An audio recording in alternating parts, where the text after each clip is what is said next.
Ilagyan natin ng sibuyas. At saka bawang. Kunting bawang lang.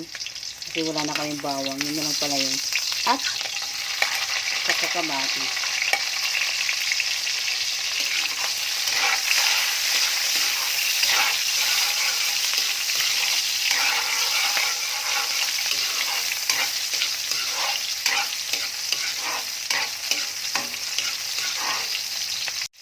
Ngayon, lagay na natin yung ating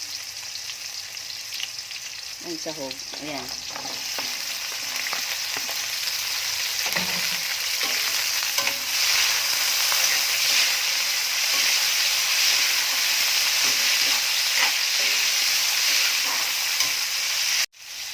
Nagluto muna ako. I-stop ko muna yung panonood.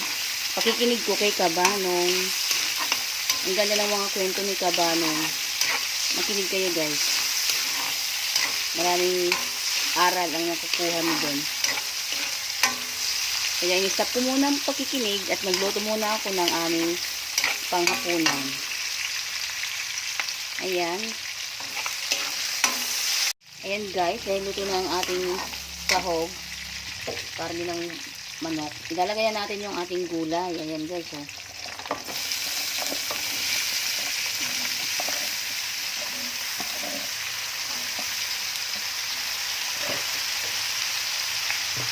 Ayan.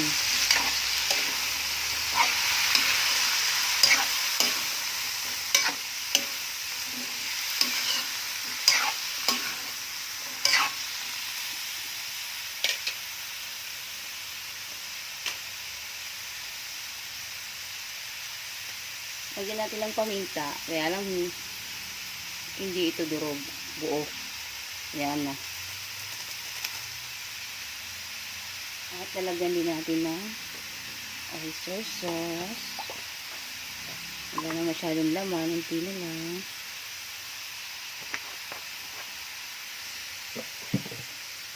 Lalagyan din natin ang ating ginisa mix.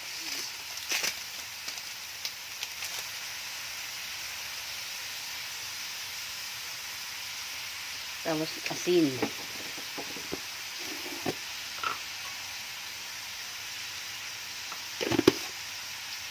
Ayan. Halu-haluin.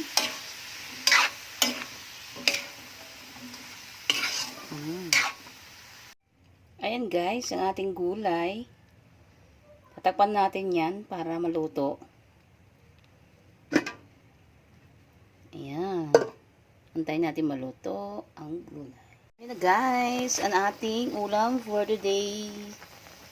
Hapunan. Ayan. Gulay. Simpleng gulay ang ulam namin today.